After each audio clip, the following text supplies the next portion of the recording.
Hey guys, just a quick overview on why we get involved with wormholes. So the primary reason is that they are ISK faucets. They just generate ISK on a daily basis. Because of the way we're able to manage our wormholes, our wealth is not in the wormhole that we hold, but in all the wormholes that it connects to.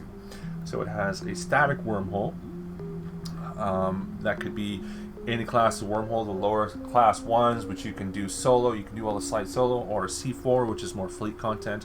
Whatever the case, your wealth is in the static that you connect to every day.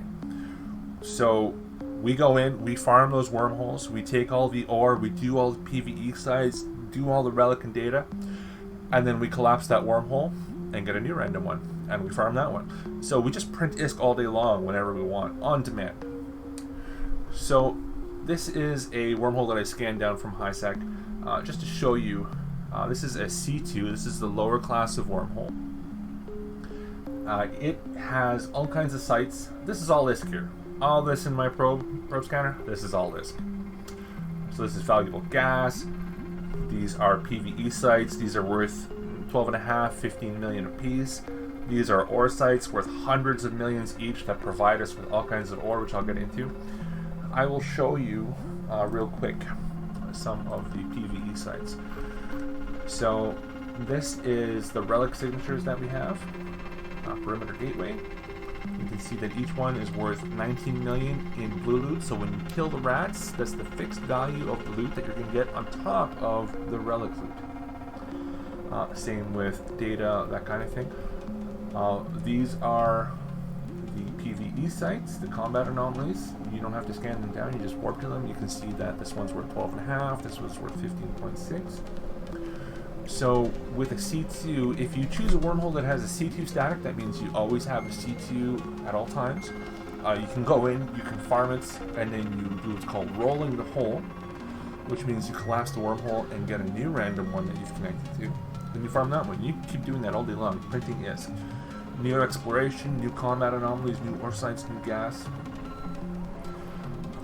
So in the wormholes you get both sleeper, which means there's rats to kill, and you get pirate exploration sites. So there's no rats, you just go in and you do the hacking game, and you're done. Take your loot and go. For the mining is insane in wormholes compared to HiSec.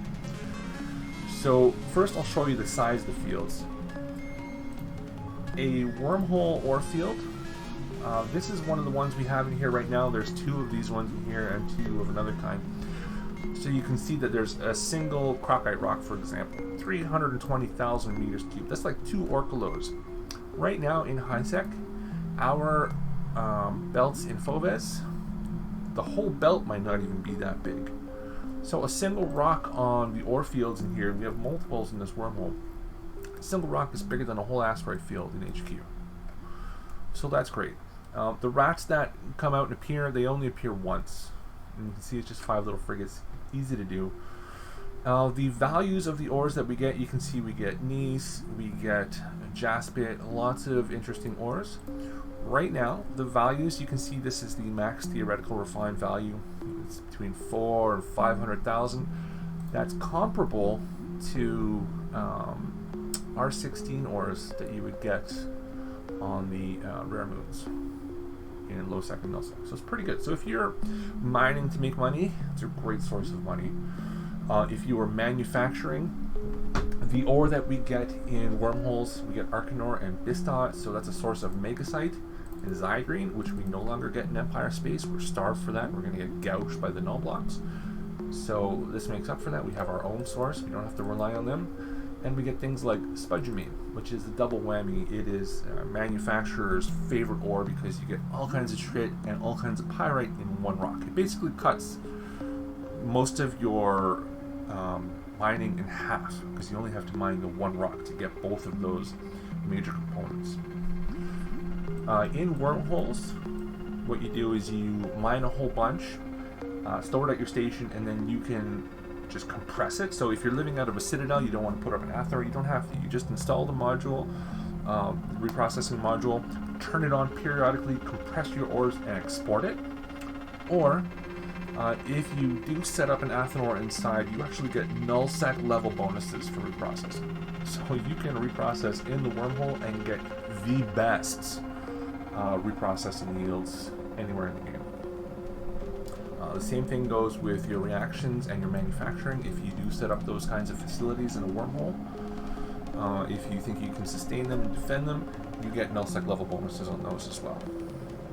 Another ISK velocity in wormholes, when you hold the wormhole, is the PI. So I want to show you, I want to do a comparison here, just to give you an idea. So, on this planet, let's look at our yields here. You can see we've got 68% carbon, 61% base metal. I took a screen grab of HQ's PI. Look at this, 7% noble metals on this Baron. Here we've got 38%. That's more than 5 times the yield. On top of that, in a wormhole, you can just destroy the Pocos that are in there. When you take the wormhole, destroy the Pocos and put up your own for 0 tax. You can see in HQ we're paying 15% corporate tax to the owners of the Poco, plus I think it's a 10% empire tax on top of that every time we export to the Poco. So 0 tax, insane yields. Now additionally, inside of wormholes, what some people are doing is they're using all the barons and the temperates for P4 factories. So with this wormhole, we have, if this was ours, we have a connection directly to HiSec. So we could import P2 and P3, run factories on the planets in here, and flip it into P4 and bring that to market. So you don't even have to do any extraction, just import, process it, and flip it on the market. Some interesting features of wormholes is, so in nullsec, if we were going to go mine Arcanor and Biston, we'd have to have like a super capital umbrella to make sure we were safe, that kind of thing. In wormholes, we can lock down a system. So right now in this wormhole, there is only the statics active right now. So we've got the static going into HiSec and the static going to the C1. We have not warped to that C1. It spawned while we were in here, so we know no one has warped to it, so it has not opened the other side of the connection. So no one can come into the wormhole through the C1. The static HiSec, we can actually push a bunch of ships through that and collapse it, and then if nobody warps to the new one that spawns, it will not open. So in effect, no one can come in or out of the wormhole. It is locked down and secure, arguably more secure than HiSec even. Another thing, as I mentioned, you can close the connections and get new random ones. You can actually keep doing that over and over until you have connections that are convenient to you. So let's say you want to be near to a trade hub because you're doing that thing where you import PI and export it after you process it. You want to be close to the trade hub for that. So you would just keep rolling your HiSec connection until you have one that was convenient to Jitta. Or if you want your connection to be way out of the way in some far-flung part of the galaxy because you want to go do the sites there, or you just want to be away from the traffic, you can do that as well. And then you would just use Thera as a shortcut to get back to the busy parts of Empire space.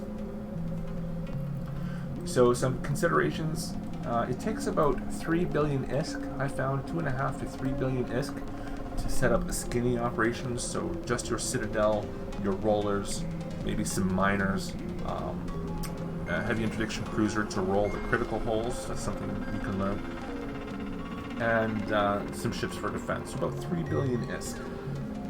Anybody you do bring into the wormhole will need to be willing to spend a few minutes to learn about wormhole life, learn about being safe, learn about defense, that kind of thing. It does require some defense. People will come in, probe your defenses, scan your structures, try and hunt your guys who are doing PI. You need to be willing to kill them and repel them. In wormholes, there is no asset safety. So everything you have on the station, if it unanchors or gets destroyed, it drops into space as loot. So you have to keep your super valuable stuff outside of the wormhole. Because there's no asset safety, you need to pay attention. You can't just leave game for a week and think that all your stuff will be safe when you come back, because in wormhole space, It takes about half the time to fully destroy a station. To go through all the reinforcements takes about 3.5 days tops. To destroy a station, as we're in high sec, is closer to a week. It's a lot faster on a wormhole, and there's no asset safety. You can't be flying all kinds of bling around. If somebody's out in space, they're ratting and they get jumped and they lose a 3 billionist rattlesnake, the next time somebody comes into your system and sees that the locals are flying stuff like that, they're going to linger. They're going to wait and camp your system until somebody else comes out.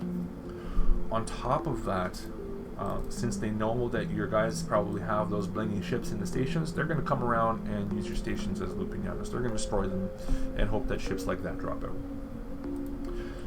If your guys are not practicing safety, they go out and they mine those ore anomalies without locking down the system, as I've mentioned, they will get blown up and it will draw on the predators. They will see, okay, it is amateur hour in this wormhole, we are going to hunt this wormhole, we're going to camp there. I've seen people camp wormhole systems for days because they got a bunch of kills in there because the locals were not being safe.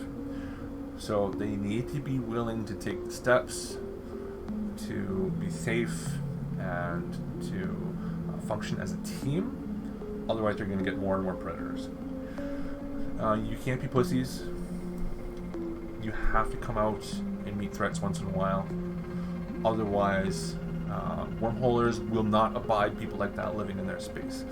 They don't like people who don't generate content. They will come and they will kick you out of wormhole space. The last thing to consider is it's not if you get evicted, it's when you get evicted. People will eventually come and kick you out of your wormhole. They will destroy everything and kick you out. It will happen. It is inevitable.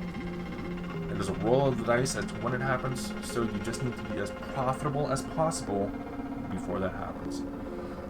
In the balance, we have come out so far ahead, I cannot even calculate how much money we've made compared to how much we initially invested. We are so far ahead. People could come in and destroy the whole wormhole now, and we'd be laughing because we've made so much money out of it. So there you go. That's our introduction. I hope that gives you an idea of why we're so interested in wormholes and why we use them for some of our content and for making money. Cheers.